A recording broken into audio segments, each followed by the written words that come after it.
Very good afternoon, everyone. We welcome all participants to the Iris Carbon webinar, Digital ESG Reporting, a 360-degree overview from concept to reality. My name is Anu, and I'm the Customer Success Head for Iris Carbon. I welcome all participants to the webinar. Just a few housekeeping announcements before we get started. All participants are on mute.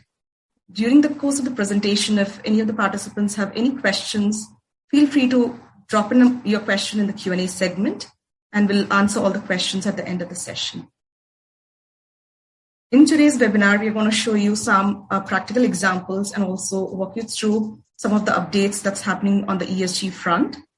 So all information that we're going to show you in today's webinar is from publicly available information. We've changed the names of the companies, and therefore, this entire we do is to our participants update with the ESG report. Also, company information which has been used has not been endorsed by these companies. This quick introduction, I'd like to introduce my colleague, who is the president of Iris Business LLC, who's joining us from New Jersey. Over to you, Anand. Yeah, hi. In between, I lost. Can you hear me now? I can hear you. Yeah, okay. Good afternoon, everybody. Thank you for joining in. I missed out some of the early parts of the conversation. I had some issues with the connectivity. But anyway, here I am. My name is Anand, and I head the American markets for Iris. I do cover both the North and the Latin American markets. If you could go on to the slide about the company, Anu, that would be great to quickly, briefly talk about Iris. Iris,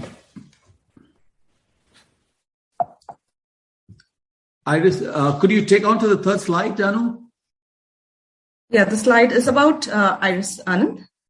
Oh, I don't see it at all. I'm sorry about that. There's some problem with my connection. Anyway, so the quick background about Iris. We are one of the leading RegTech firms in the world. We have in 40 odd countries. We have over 1.5. We have done over 5 million filings, 1.5 customers across the globe, and we have solutions across the XBRL supply chain, building solutions for regulators to collect data on one end, and then to also build solutions for reporting entities to generate the XBRL or outputs in specific data standards like SDMX and so on and so forth, especially in the banking and insurance sector. In today's session, we have three panelists. Madhu Matthew, of course, from Value Reporting Foundation. We have Michelle from XBRL US and Rohit, who's going to be demonstrating one of our products called Iris Carbon to show how we can quickly tag an ESG report into using the SASB taxonomy.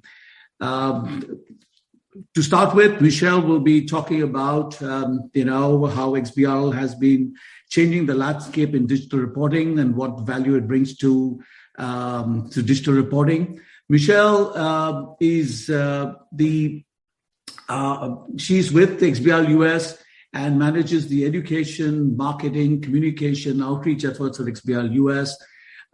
She has been instrumental in bringing XBRL to a number of regulators in the US market, having worked with SEC and several of the other federal agencies in the US. And of course, she supports XBRL US in reaching out to the community, both from the filer's perspective as well as the software vendors in the market who are providing software solutions in the market. We have Madhu from SASB, or Value Research Foundation. Madhu is the Director of Technology for Value Reporting Foundation. He leads technology initiatives that support the VRF standard research, stakeholder engagement, and market adoption. He's been working closely with XBRL US in the adoption of XBRL and in the development of the taxonomy, which SASB has now released for market consumption. Before joining Value Reporting Foundation, sorry about that, Madhu was with Accenture, and he is an alumni of Kellogg School of Management, having completed his MBA from Northwestern University. At the end, we have Rohit, who will be talking about the product. Rohit is an MBA in finance and has been working with IRIS for over 12 years now, looking at providing support to filers in the creation of the XBRL and iXBRL documents and helping them with the tagging process. And he's been working both in European as well as the US market. To start off with, I will hand over the stage to Michelle to start a presentation, and then we will definitely close this session with the Q&A. After Michelle, Madhu and Rohit will join in to present their pieces. Anu? Great, thank you. Thanks so much, and thank you to Anu and Rohit for inviting us to speak today. Obviously this is a really important topic, and IRIS has been a strong XBRL US member for many, many years and has worked with us on lots of different projects, including this one, and lots of different programs. So we're very happy to join you all today. So as Anand was explaining, I'm with an organization called XBRL US. We're a nonprofit standards organization, and we strongly believe that if data is important enough to be reported by businesses, by governments, by other entities, that it should be prepared in machine-readable format. And today, ESG data is not, and there are a number of challenges in using the data. Let me just move on here. So let's first talk a little bit about issuers and the kind of issues that they have to deal with. First, we know that they have multiple options in ESG frameworks. Many are also compelled to respond to surveys that come into them from institutions and from rating agencies. Ideally, there would be a single standard for reporting. That would make it a lot easier to prepare reports and also to consume the data that's generated from those reports. And the good news is that ESG standards organizations like the Value Reporting Foundation, and Madhu is going to be talking about this a little bit later, formerly called SASB, Sustainability Accounting Standards Board, is working very closely with global regulators to create a global baseline standard. So that is really, really great news. And while every entity may not rely on a single standard, a global baseline will help regulators and issuers have the same foundational elements. And when needed, they can add on additional elements specific to their geography or to their industry. So the second issue for issuers is that ESG reports have a lot of audiences, from rating agencies to institutional investors, researchers, public policy setters, corporate filers, even their own employees are really audiences for the reports that they need to generate. They also need to be able to tell their own story. And that can really vary depending on their geography, their industry, even their customer and employee makeup. And I think the biggest challenge for issuers right now really kind of has nothing to do with standards, but it's that ESG data collection is still in its infancy. While big global organizations may have processes in place already to collect a lot of this data internally, small companies really don't. And they may have little infrastructure in place to consistently, easily, and accurately collect ESG data. So I think those are some of the big issues that they're facing today. From a user standpoint, we often find that they need to hunt for ESG data in different locations. It may be on the employee website, maybe in an ESG report, maybe partially in a financial statement. We also see that a lot of ESG reports make heavy use of graphical illustrations and narrative, and that makes it very difficult to automatically extract that data out of those reports when someone needs to do a trend analysis or comparative analysis. Users are also interested in correlating ESG data with other data sets. And, this can be very challenging given that ESG data is not structured and it can't be commingled with other data like financial performance data, for example. Data in ESG reports can also often be inconsistent, quality can vary, and then, of course, it's not available in machine-readable format, even though lots of financial statement data is. So to take a look at some of these issues, we formed a working group at XBRL US to investigate the challenges. And our aim was to identify considerations for regulators as they move forward down the road towards more digitization. Members of the working group range from SEC filers to governance and IR professionals. We also have some people from the investment community and software and data providers. And our final deliverables are to be a final report about our key considerations. And I'm going to walk through a few of those right now. And we've also generated some ESG reports. So some actual XBRL reports for ESG. So just to kind of level set, I think it's good to take a look at like what is a standard. And I think of standard as a way of taking an existing common practice or process and making it more efficient by establishing an agreed upon norm or way of conducting that process. Two good examples are the UPC code, shipping containers. Data standards are very much the same way. They take an existing process for collecting, reporting, and databasing content and make it more efficient. So the XBRL standard is open, non-proprietary. That means that there are no licensing fees associated with its use. It's maintained by a global nonprofit standards body, and it's used by lots of different entities, not just here in the United States, but worldwide. So let's go back and think about our challenge slide again and talk about some of the specific issues that data consumers and preparers are facing today. So let's think about how automation can remedy some of these challenges. So ESG data can be rendered machine readable by preparing it in structured machine readable format. And that structuring is used to embed information, which is basically facts about the data, into a single fact, and then transporting that metadata along with the data point itself so that it can be easily, unambiguously dropped into a database. So we can look at this table and we know, looking at this value 1.2473, we can figure out what that represents. But to a computer, it's meaningless. But when information or metadata is packed around that value, information like the label, its average retail gas rate, it's residential, it's in US dollars for the period 2019, it's for a particular reporting entity. When that information is packed around that data point and it's received by a computer, it can automatically understand it.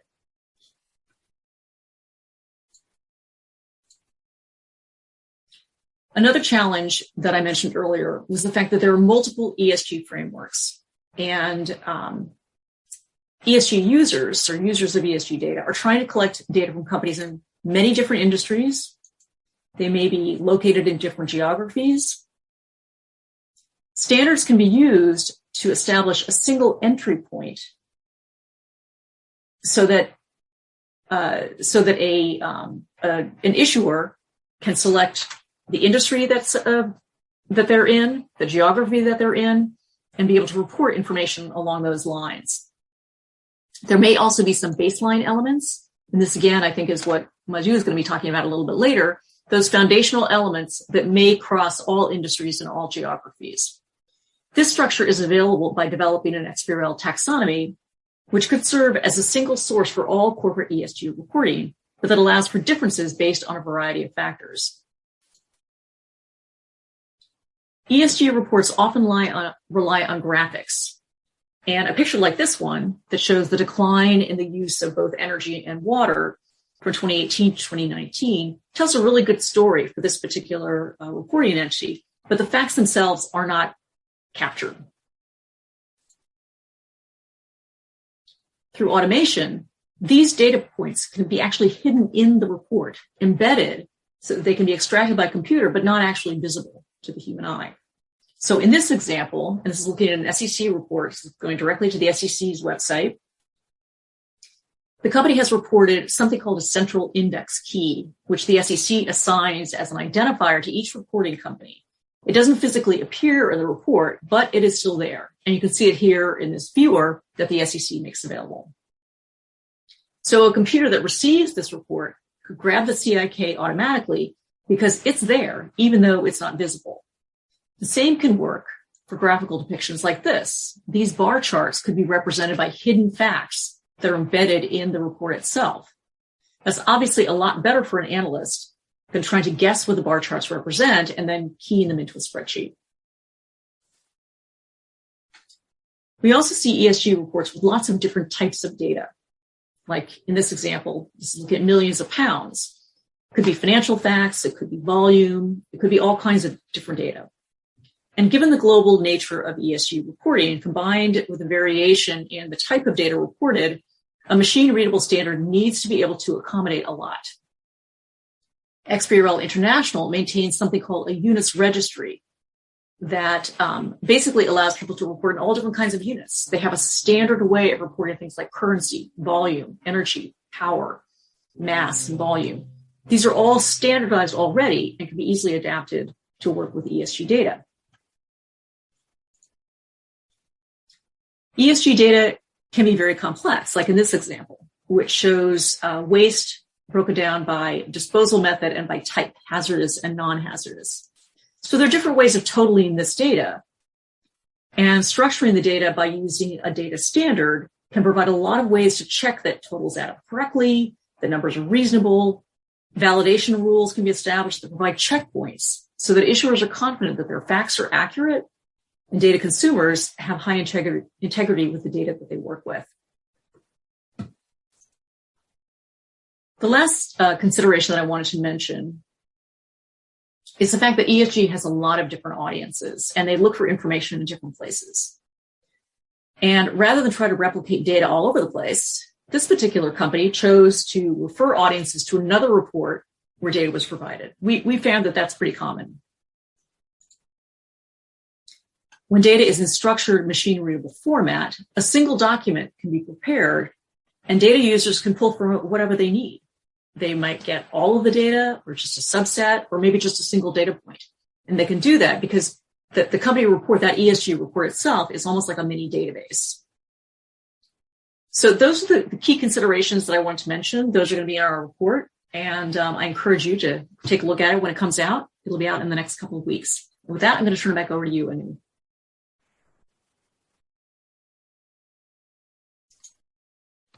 Thank you. Thanks, Michelle, for kind of setting the context on how XBRL and machine-readable data is going to kind of help ESG reporting. I now invite our next speaker, Madhu, to take forward the next presentation.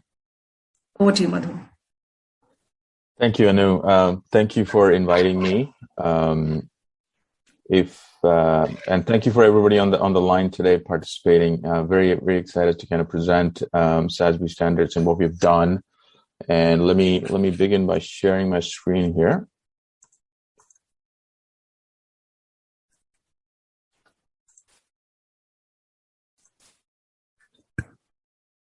So, the theme for our discussion today is around getting from concept to reality. So Michelle talked a little bit about what are some of the challenges when it comes to ESG data. And today what we're going to talk about is how do we get to a good future state where, all those challenges we overcome and we are able to analyze the ESG data to be able to make decisions, right? Understand the risk, make decisions, and then that turns into good capital allocation and good investment outcomes.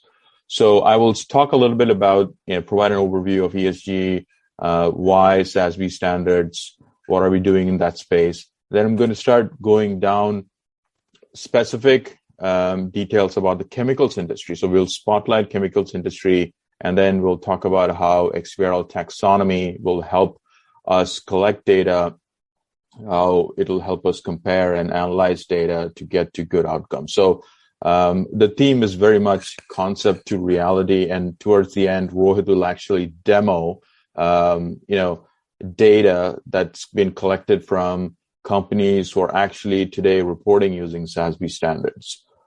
So like Anu mentioned earlier, these company names have been anonymized, but this is actually real data that's been published in the public domain.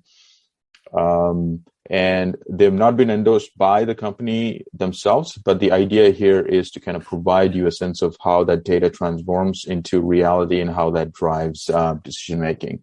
So let me get started. A little bit about ESG. What is very striking today in the market is that intangibles, that is now by far the biggest component of valuation these days. So by 2020, you can see the graph has almost reached 90%. I mean, in terms of the components of S&P market value, 90% of that is intangibles. This means value is tied to customer loyalty, intellectual property, your license to operate in the society, and so on and so forth. So if you have a high ESG event, like a major safety incident or a major ethics scandal or a major pollution event or resource shortages, this could have profound impacts on the valuation of the company.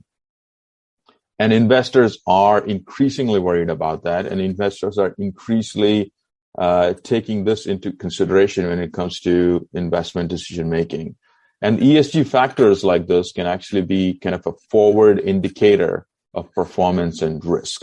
So the point I'm trying to make is ESG is now becoming very critical when it comes to analysis.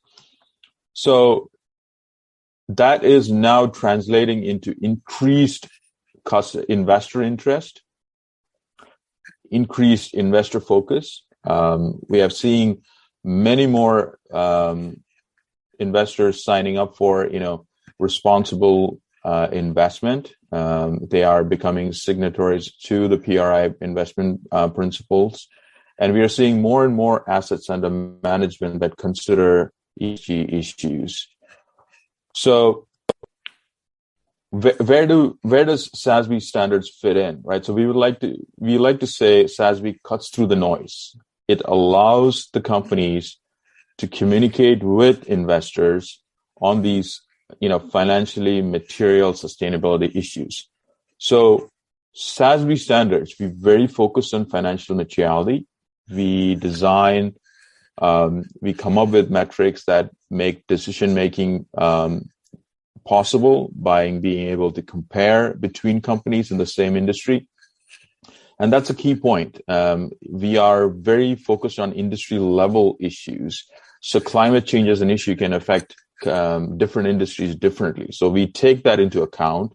And so there's a certain amount of industry specificity that goes into our standard setting process. So investors really like that idea because it gives them a sense of what the risks are when it comes to a particular industry. And so that we are seeing across the board in how investors are engaging and supporting the SASB standards. So as of 2021, 256 investment firms across 24 countries are actually now supporters of SASB standards. They're either alliance members or licensing members, and that translates into 73 trillion in assets under management. So we've seen a significant uptake from the investor community. The demand is really high. So what does that mean in terms of supply of information? So that's an equally interesting chart here. With the investor demand, now companies are actually recognizing that, and then companies are adopting the SASB standards. And we are seeing like 160% growth in the number of unique reporters using SASB standards from 2020 to 2021.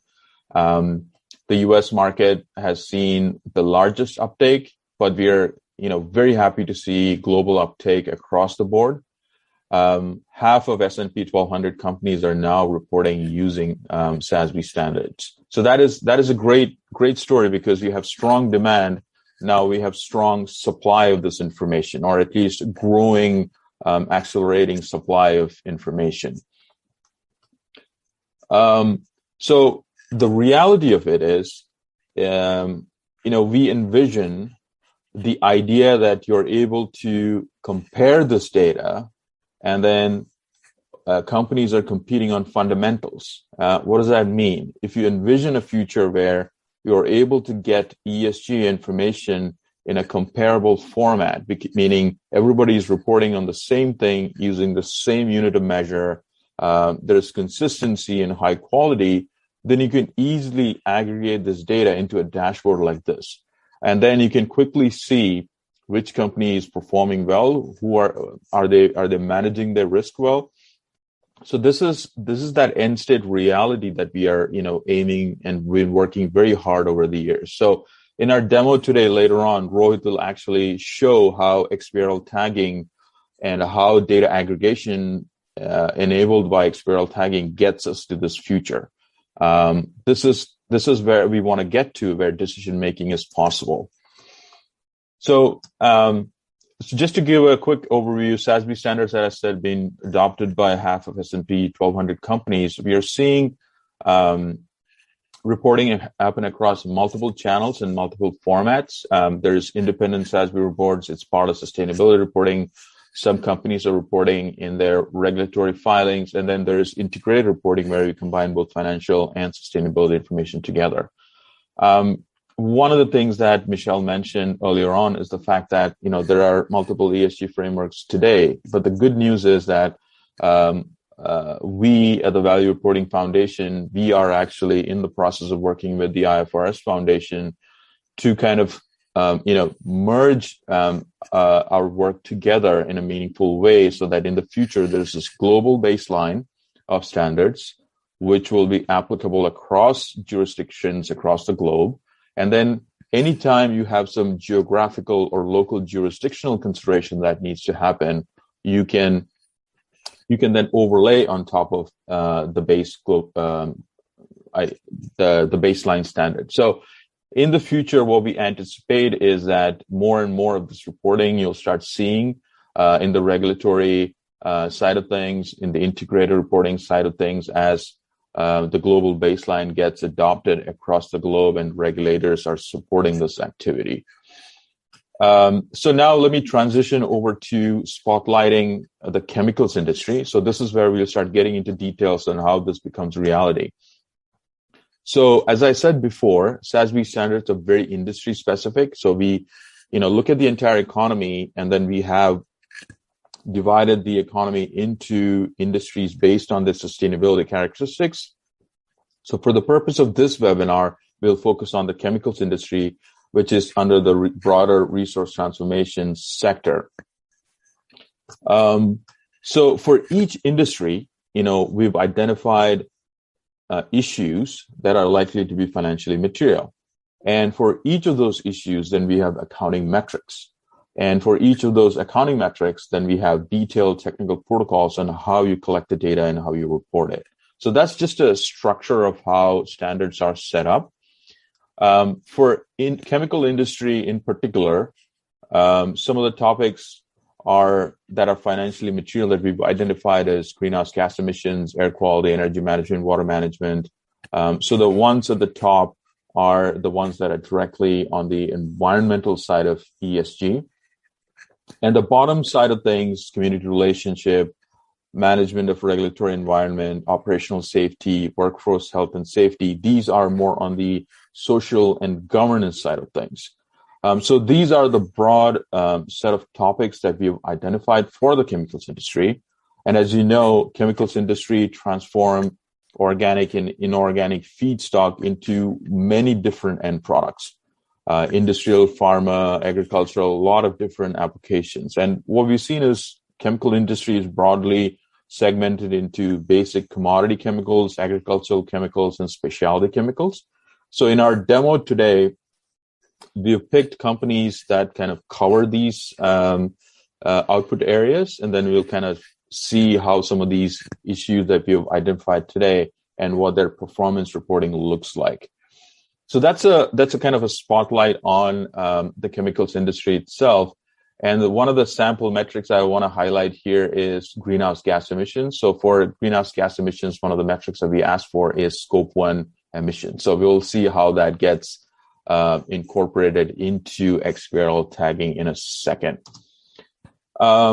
Before we get into XBRL tagging, I just want to quickly mention that for the chemicals industry, many of the leading companies, Fortune 500 companies, have started reporting using SASB standards. And in our demo today, Rohit will actually showcase a few of the companies that are listed here. So let me get into the taxonomy itself. So we're getting more and more into the details of it. So as I mentioned before, we have strong demand from the investors for this data, and companies are increasingly supplying this data. And we feel like XBRL is a mechanism to connect the two together in the most efficient way. Like Michelle mentioned, when you have a data point and along with it, if we are supplying all the metadata associated with it, then it becomes easy for machines to consume it, understand it, and then aggregation becomes very, very easy. So that's the future we want to get to. Today, what is happening is there's a lot of scraping and human intervention required to collect this data, transform it into a database, and then make it available for in terminals and other analytics platforms. So it's an inefficient process today. Hopefully in the future with XBRL infrastructure, we'll be able to get there. So as we get into the details, I just want to highlight how the SASB standards are organized to kind of give you a sense of the taxonomy. So if you look at the chemicals industry, the sector is resource transformation. We have a code. Industry is chemicals. The CH is the code for the industry. And each industry will have one-to-many topics. And the example here is the greenhouse gas emissions topic. And each topic will have one-to-many accounting metrics. So A.1 indicates it's the first metric for that topic, and .2 indicates that's the second metric. And when we've designed the XBRL taxonomy, we've taken the same approach and the same taxonomical structure. So the XBRL side of things mirrors the exact structural format that I showed before. So for greenhouse gas emissions, we have a topic, a block there, and underneath that you will have the metrics where you can tag your global and scope emissions. So how does this translate into an actual report? So this is an example from DuPont Sustainability Report, where they have actually reported on Scope 1. So in reality, what happens is if DuPont decides to tag this report, they can easily do that. And all they have to do is, use a software provider like Iris Carbon or anybody else in the market, bring that report into their system. And once the system has the SASB taxonomy in place, all they have to do is right-click and apply the tag, and there you go. The inline XBRL format that is kind of widely adopted today makes the document both human-readable and machine readable at the same time. So the document will kind of look like how it is today, but behind the scenes, it has all the XBRL tags necessary for a machine to aggregate this data. So that's that future vision we are trying to get to. So in conclusion, what I would like to say is we are very much supportive of the work that XBRL US is doing to get us to a state where ESG data is machine readable and widely available to anybody and everybody. So that's the future we are aspiring to get to. And on our website, you'll find the latest information about our XBRL effort. So I encourage all of you to kind of take a look. There's a way to contact us if you need further information there. And I'll pass it on to Rohit now for sharing the demo side of things.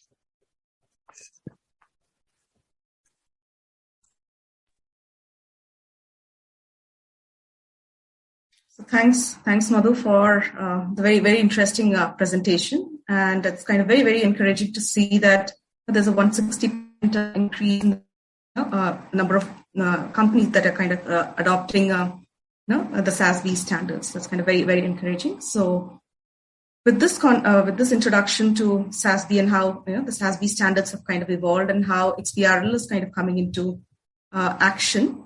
Now, I'd like to kind of invite my colleague Rohit, who will be actually walking all of us through, some information around ESG data. We've kind of picked a few companies and converted the information into this machine-readable format, so you can see like a practical example of how the whole process works. Over to you, Rohit. Thanks, Sonu. And thanks, Michelle and Madhu, for the wonderful presentation. I'm just sharing my screen here. Just let me know once you're able to see it. So I just would like to give a very great welcome to everyone. So my name is Rohit, and I would like to walk you through that how a non-financial report like the ESG information can actually be informed or transformed in a structured data, or what is called as the digital format, right? So here we have a sample report. So this we have picked from the sample reports that are freely available. And here what we have, the company has done is they have actually provided the entire SASB indexes, wherein they provided different topics or the disclosures, which includes the greenhouse gas emissions, the air quality, the energy management, the water management, and so on. And ideally, apart from that, if you see regarding these topics, they've also provided the specific data or the numbers that exactly what these information is all about. But ideally, if we talk about the data or the structured information, in fact, every structured information is somewhat related to the taxonomy. And in fact, Madhu has already provided a brief about how the taxonomy is all about, right? Similarly, even the SASB taxonomy has been provided, by which the entire SASB taxonomy is being divided into different sectors and industries. And to be specific, there are around 77 industries to which each of these link roles are being divided. And ideally, that's how that Madhu has also mentioned that each specific the link roles are also being based on the codes, which ideally define that to which sector and industry they are talking about. So like, for example, if we talk about, let's say, consumer goods and e-commerce, right? So we have a code or the codification for the taxonomy, which says CGEC. So CG basically belongs to the consumer goods, wherein the EC belongs to the e-commerce, right? Similarly, like in the case of the current report that what we have as a sample, you can see that the SASB code that they are currently using is the RTCH. So RT basically belongs to the sector to which it says that this resource transformation, whereas the CH basically belongs to the industry to which it belongs to, which is a chemical. So this is basically an industry to which basically they belong to the chemicals, and they are into the hazardous water and waste management. So if I just come along to the taxonomy, and if I just talk a bit more on the taxonomy, and if I just open the same link to which this resource transformation and the chemical industry is, so basically this entire link role is being divided into two parts.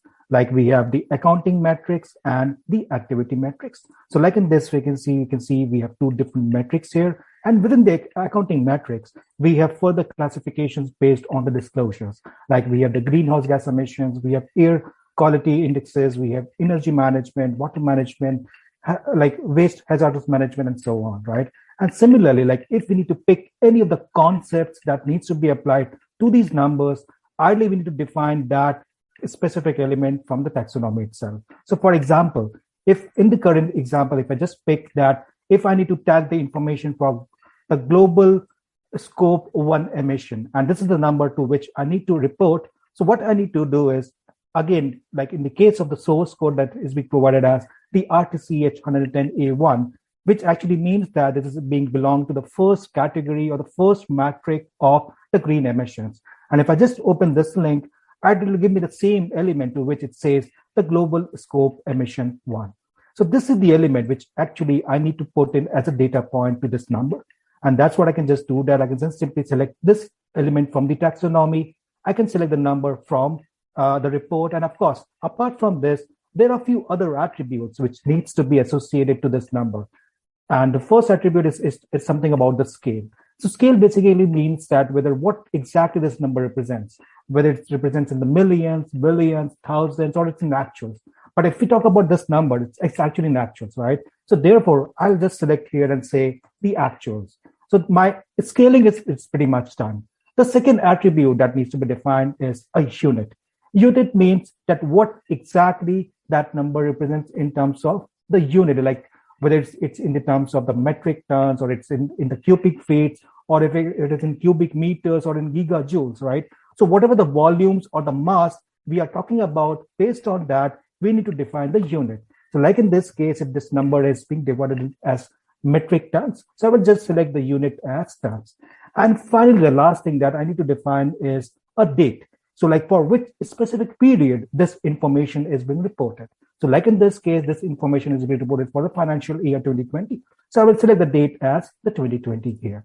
So once I've selected all these basic information, I just need to click on tag. And the moment I click on tag, basically this particular data point has now been converted and been transported into a structured data, wherein you can simply identify, or it can easily be read by the machines as well as humans, that what this number actually represents. And if I just need to check that what this number actually speaks, I can just click on this number and it shows me that, yes, this is a number which actually talks about the global scope emissions. It has a unit, it has a scale, and it has a date defined to that. Even I can just click on the specific element and I can check that what specific parameters or the units or specific properties that element itself has. Similarly, if I just need to check that what other things are being defined by the companies, like in the case of the total energy being consumed by the companies, in the case of gigajoules, or how much energy they are generating by themselves. So I can just check that piece of information. I can see that, yes, this is like the total number of gigajoules that a company is generating by themselves, which they are using for the overall resources, right? So that's how the entire information can actually be transformed into the structured format. And like you see here, like all the numbers have already been captured. Like once this entire information is actually being done into the structured format, the next piece that we need to do is, like, of course, everybody would be interested to see that how this information would actually look alike, right? So of course, here we what we have is the viewer. So that viewer itself actually helps the users, or just help the people, that how this structured information actually looks alike. So if I just come to the SASB matrix, in fact, all the information which actually highlights some numbers, or the green piece of information, represents that it has a specific element or the concept which is being defined from the taxonomy. And even if I just click on this number, it exactly gives me that specific information that what has been reported. Like in this case, it says it's a global scope emission 1. The value is like this is the unit, scale, and so on. Or might be if I need to check even, let's say, a percentage value, I can even do that. So this is the percentage of value or the value of the renewable energy which is being done by the company. And this is what is being reported. So this is like the energy consumed by the company. This is the value, like the value, the percentage being reported. Of course, the unit, the scale is like percent, and so on. So that's how the data can easily be transformed and can easily be read by machines as well as humans. Additionally, when we talk about this viewer, the viewer additionally has some advantages. So when we talk about the very first advantage is about the searchable data. So the searchable data can easily be searched by any specific information that the user is looking to. So for example, like if I'm a user and I need to look for any specific information, I can just search, let's say, for air emissions. And the moment I do that, I can see that all the information around the air emissions, I can just see on this part.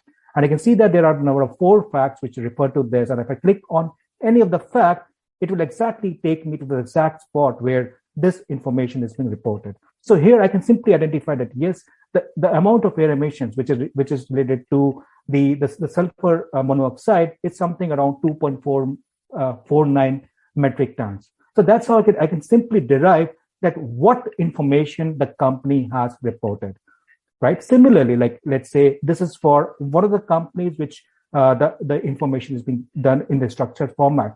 Might well take an example of a second company, wherein the second company again is I need to check that what are the air emissions for this company. So say again, I can just search for the air emissions. I can click on this number, and in this case, I can check that like in the previous case, it was 2.49 metric tons, wherein in this case it's around 0.03 kilotons, right? And similarly, if I need to go for the third company, I can do that as well. So that's how the advantage of the viewer is basically that you can easily search the data. And when we talk about the second advantage, that is about like linking this specific viewer to the corporate websites, wherein like once the stakeholders or the investors would like to visit on the company's website, they can easily get or read the data that what exactly they are looking for. So for example, if the investors are looking for that exactly what amount of energy is being consumed by the companies and what is the amount of water management that they are doing and how they are doing, I think they would be interested in knowing that, right? And similarly, this searchable and the interactive information can easily be read by the investors, and based on that, they can easily understand and get to a conclusion that whether it will be a good strategy to in fact make an investment or not, right? So these are basically few things that how the people can easily understand about the structured information. And by this, in fact, what we even could do is like once this information, the entire information is being done into a structured format, this can even be leveraged for doing the data comparisons, and we can easily identify that which company is doing more. And for that, of course, I would turn it over to Madhu, who would actually give us a brief idea that how and when this data is being transformed, how this can be used in terms of the data analysis. Thank you so much. All right. Thank you, Rohit. It's a wonderful walkthrough of the platform. It kind of brings it all together in terms of how easy it is to tag this information. So that is great. So let me share my screen again. What I want to do this time around is, like Rohit mentioned, he showed us how the documents themselves are being shared. So let me see how we can showcase how this turns into like a comparison dashboard. In my slide earlier, I talked about the end state vision, where you're able to get all this data in a structured way, and then you're able to compare and then make decisions, right? So the tagging that Rohit and his team has done helps us ingest it into a database. And also it can be brought into an Excel spreadsheet very easily because it's all structured data. You convert it into a CSV and just you import it. So this is what we've done just from a demo purposes. So these are all actual reporting companies. Just for the purposes of this demo, we've anonymized it. Company A, B, and C. A is in the paintings and coatings manufacturing side of things. Company B, specialty materials, engineered polymers, and Company C provides chemicals to help water treatment and process treatment. So they're all in the chemicals industry. But now these are the issues like energy management, greenhouse gas emissions, water management. These are all the issues that we talked about previously. So now once you have the data reported in a structured way, then you can easily start comparing it. So what I found very interesting here is the fact that Company A's total energy consumed is very, very high. But when it comes to actual scope 1 greenhouse gas emissions, it's very low. And a Company B, although their total energy consumption is low, their scope 1 emissions is very high. So this is critical because you immediately get a sense of where the risks are. Scope 1 greenhouse gas emissions has large-scale climate change ramifications, climate change-related risk. And one of the reasons why the scope emissions is pretty high from our understanding reading the report is that they use a fuel mix that is very, very carbon intensive.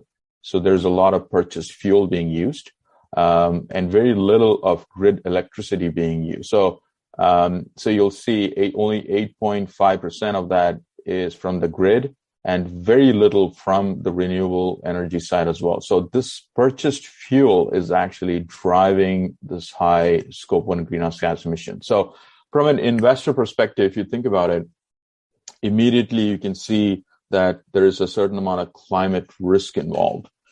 Again, similarly on the water use, water withdrawn, you can see that this is extremely high compared to the other companies. But on the positive side, though, the company is drawing water from, perhaps less water stressed regions. So in a way that is okay, perhaps, but when you compare it and you try to baseline it, you still get a sense of the differential. So again, that's another way you can start comparing and analyzing risk.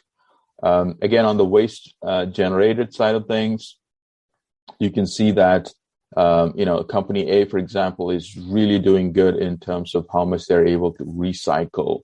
Again, that reduces risk when it comes to adverse events happening or how they manage their waste stream. So again, this kind of coming back to the idea of concept to reality, we started with the idea of creating standards and metrics that help you consume ESG data in a way that is decision useful and comparable. And now that companies are beginning to report it, we are hoping that the structured reporting using XBRL tags gets us to a future state where these kind of dashboards are easily constructed, or the data is available across the market for anybody and everybody, so that decision making and capital markets kind of move forward in a way that is beneficial, that's taking into account ESG risk along with financial accounting risk. So hopefully that made sense. Again, kind of going back to the idea of concept to reality, it's very exciting to see companies like Iris Carbon and XBRL US helping the ESG marketplace mature and get to a point where it is at the same level and importance as financial reporting, right? So integrated financial, non-financial ESG information together in a structured way, that is the future we're aspiring to. And I seriously thank you for inviting me today, be able to share this information with you, and for all the hard work, Rohit, for putting this together, being able to analyze the data and kind of bringing it all together. Thank you. Pleasure is ours, Madhu, to have you, Michelle, and everybody participate in this webinar. So in fact, this gives really a 360-degree overview of how this whole reporting around sustainability and non-financial reporting is going to kind of shape up. I think huge kudos to both you from SASB and also XBRL US, who's kind of come together in order to kind of put a taxonomy out together, which is also available for public consumption. We really hope that this takes off in a very, very big way. So many thanks to the both of you for giving an overview and a holistic picture of what companies should start expecting and the direction in which the whole ESG reporting is going to go forward. So with this, we actually come to the end of the presentations. If any of the participants have any questions, feel free to drop a message in the Q&A segment, and we'll be happy to take up any questions that you may have.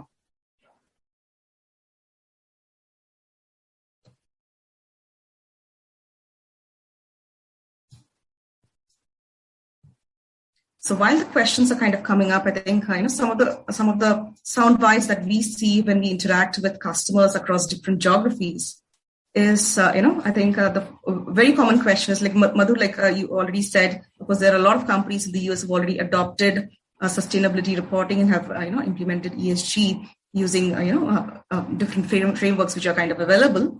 But still, there is like a huge segment which is the mid and the small size companies across the world. So if companies were to kind of start a little early on, what advice would you give to companies? What is that they should kind of watch out for, and where should they kind of even start off? So that's something that we actually get to hear a lot, but I think you're the best person to answer this question. Yeah, definitely. I think that's something that we hear quite a bit too.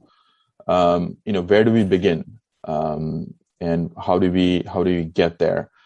So, the simple answer to that is you cannot start reporting overnight. It's a journey. There are several steps involved.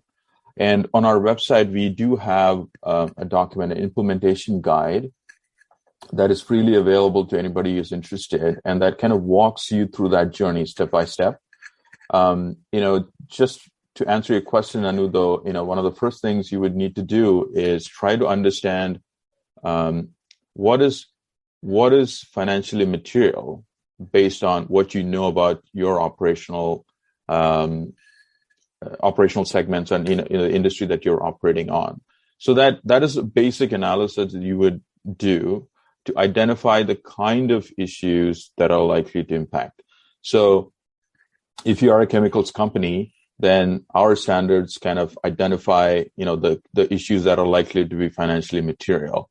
But then you have to, as a company, look through those and see, okay, am I really going to be affected by this particular issue? And that's a conversation that you need to have within the organization. It's not just a sustainability team. You have to involve the operational team, the financial team, the supply chain team, the human resources team. It's a company-wide discussion that needs to happen to do that, true financial materiality analysis. And once you do that, then you come to a place where you know exactly what the risks are. And then, excuse me, and then SASB standards becomes kind of a way you can start thinking about how would you start collecting the data that is necessary to report on performance, right? So once you get to know that, then you have to put in processes and systems in place to be able to accurately collect that information. And then the next step would be to how do you make sure the information that you're collecting is high quality? Can you do assurance and can you do QA? And then once you're past that, then you get into the reporting side of things. So it's a journey. It takes an entire enterprise to come together to be able to do so. But on the positive side, once you do that, you will find that you're actually strengthening your systems and your processes and your people. And then you are mitigating risk in that. Just by doing that exercise itself, you're understanding risk. And if you're smart enough about it, once you start understanding, the next logical step is how do you mitigate it? So I would say this reporting journey helps you get to reporting, but along the way, it helps you understand your risk and be more smart about how you mitigate it. And the other thing, if I can add, Anu, is the fact that you also need to consider who your stakeholders are.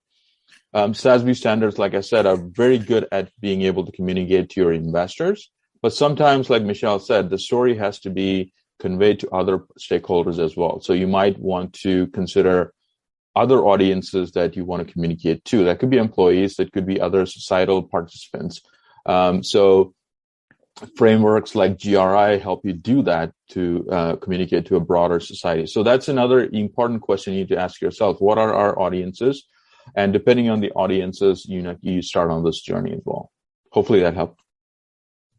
Yeah, I think it certainly helps. I think at some point in time, definitely, I think companies need to kind of start considering this because, in a couple of years from now, of course, the growth trajectory is kind of very clear. Investors are looking for a lot of information. Earlier, it used to be financial information based on which decisions were being made. But now I think with ESG reporting, there's a lot of importance given to non-financial reporting. And I think this makes a lot of sense. So the next question is for Michelle. So Michelle, there is an XBRL taxonomy which has been kind of released. What kind of sound bites do you want to kind of give our participants in terms of when will this whole reporting be mandated when it comes to the non-financial reporting being required to be compulsorily reported in format such as XBRL? Any comments on that? I knew the answer to that. I think, what we're hearing is that, and Madhu, you may have more updates on this as well. We're hearing that the IFRS Foundation, they've established the International Sustainability Standards Board, which is tasked with developing the initial set of standards, I believe, by June of this year. And then once, and I believe that will be out for some kind of public review period. We're also hearing that the SEC has been talking about coming out with a rule proposal around this. I have heard, from some people that it may be a bit more general and not prescriptive in terms of what standards to use.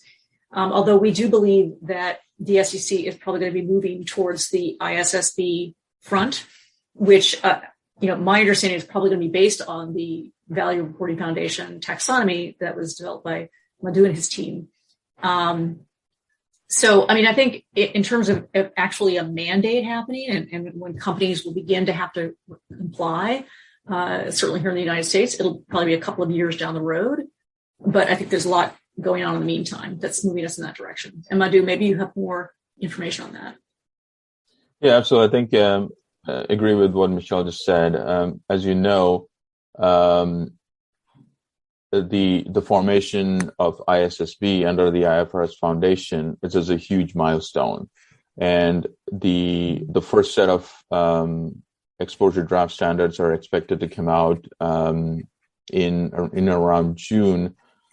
So that standard will actually incorporate the SASB standards that we just talked about. So you'll have that industry level specificity.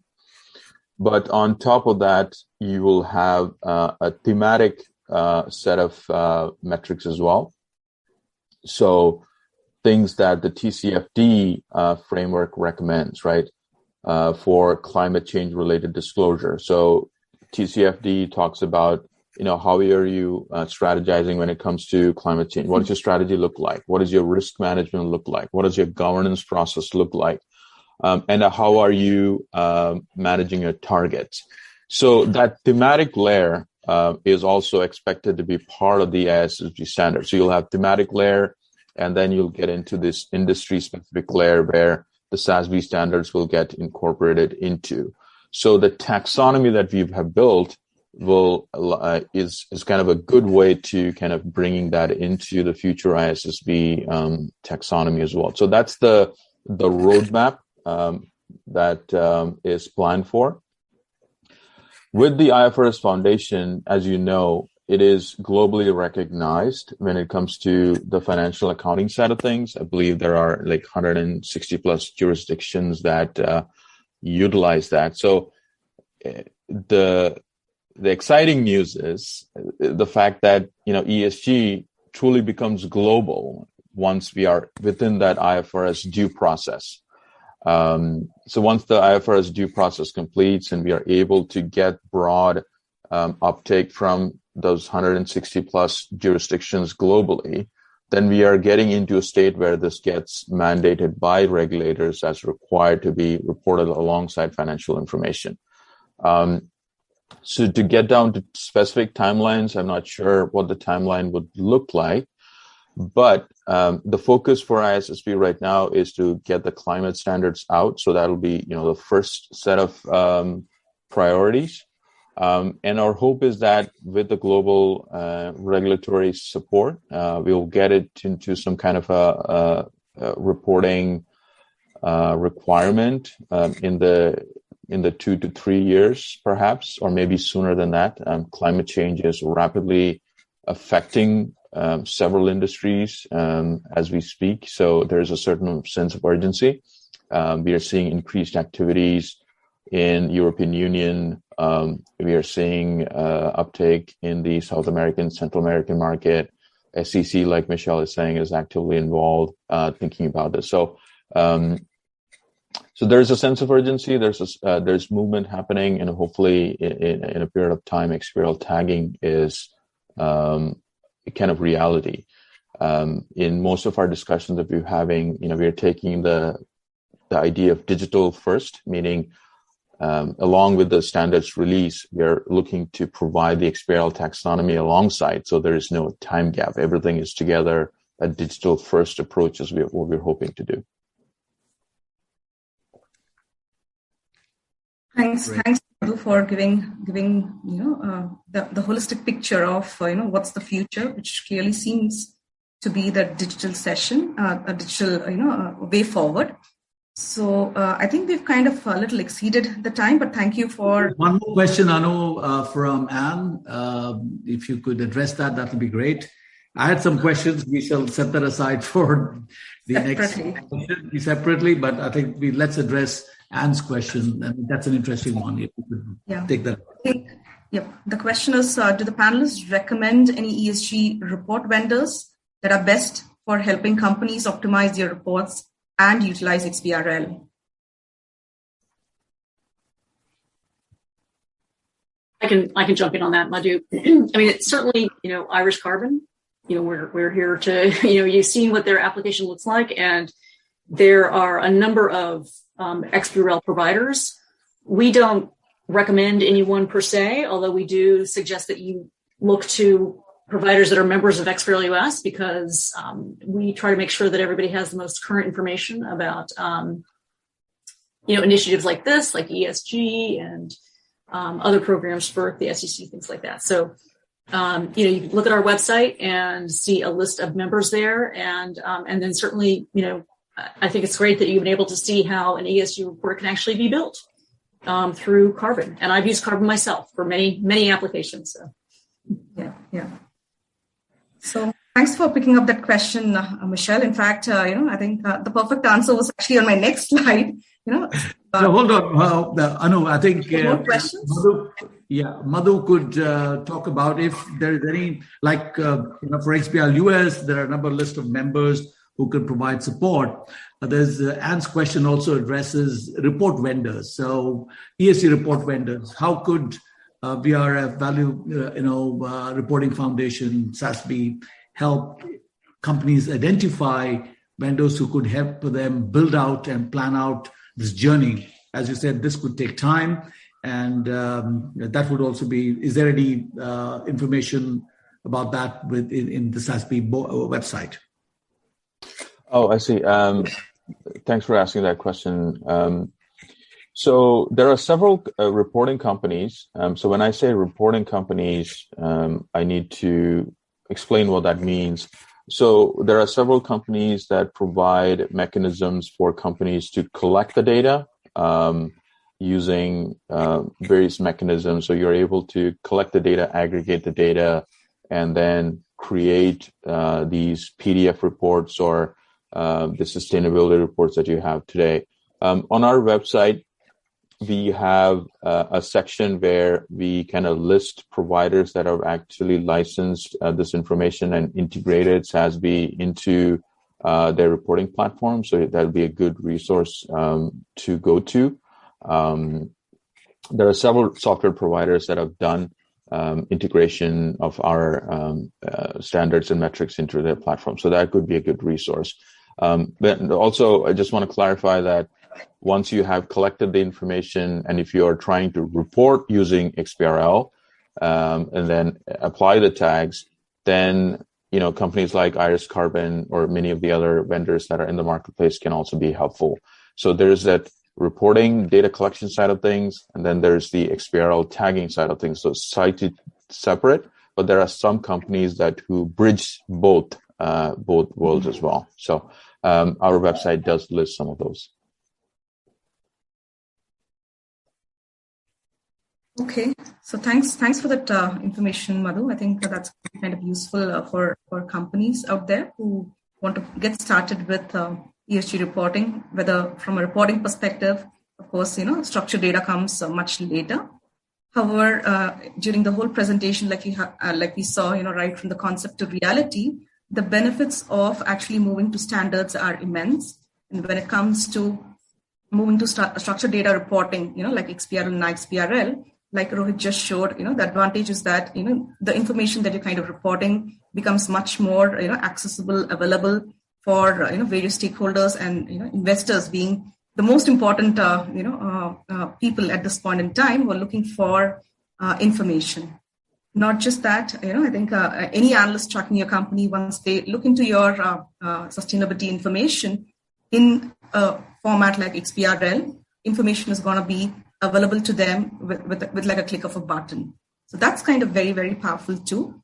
So if you're looking forward to kind of, see your sustainability information in digital reporting formats like XBRL or iXBRL, feel free to write to us at info@iriscarbon.com, and we'll be very happy to assist you with your new journey, not just which is the journey after ESG reporting, which is the shift, the transformation to data reporting, standards or formats.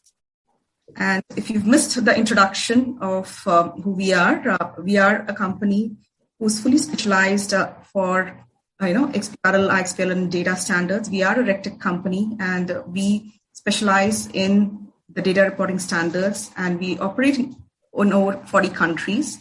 So XBRL and iXBRL is what we do day in and day out. We help regulators implement XBRL as the data reporting standards for enterprises, companies, and anybody who wants to kind of create, XBRL and iXBRL formats. We help with solutions, technology, and services.